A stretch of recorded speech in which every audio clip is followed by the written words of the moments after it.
Hey everybody, this is like my first video ever, so if I stumble a lot, forgive me. Anyways, my name is Wastelander 555, and this is my penny stove.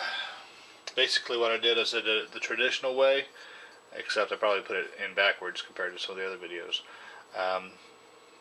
I staggered my jets. I have not been able to get a penny stove to boil water with a cup sitting on top of it because it keeps snuffing it out. You know, it'll eventually just go out. So I played around with like some spacers, and I used some coat hangers, cut a bit away, and made this little pot stand right here, which has been bent to relatively the same height, and I fine-tuned it to where a cup of water doesn't jostle around, and I can use a couple of different implements on it and I get fairly satisfactory burn time. So basically what I'm going to do for you guys today is kind of demonstrate this.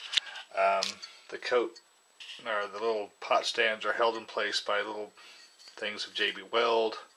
I kind of dipped the bottom in there and then just forced them down into the holes that I put, and it stayed pretty fast. I've got the seam JB welded as well to help keep the pressure going to the jets. And instead of a penny, I've got a car wash token because it's made of brass and it doesn't melt, and as far as I know it hadn't been kicking off any toxic fumes. I'm still alive. Anyways, so I've got this water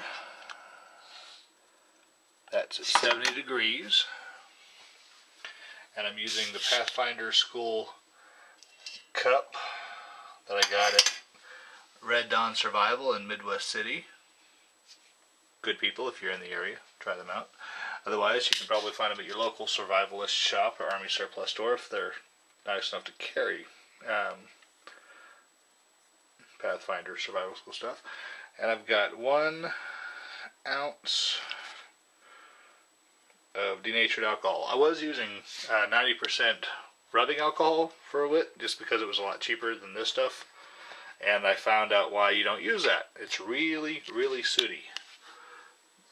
The bottom of your pots get black, and then that black gets everywhere. So, you know, you can use it. It does work, but that would be kind of like a real emergency type thing. Otherwise, I wouldn't recommend it, just because everything just turns, you know, just gets covered with soot.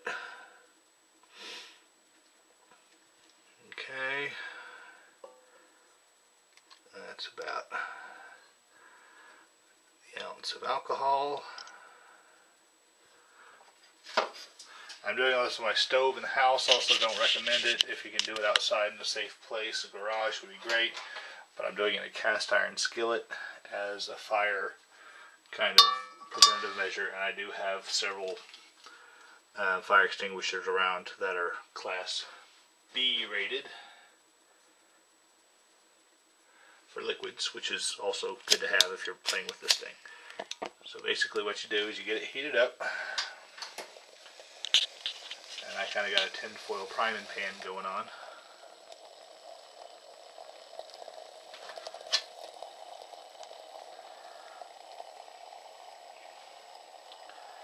So it's hard to see the jets because of it being denatured alcohol. Of course, the flame is invisible, so let me turn the lights out for a second.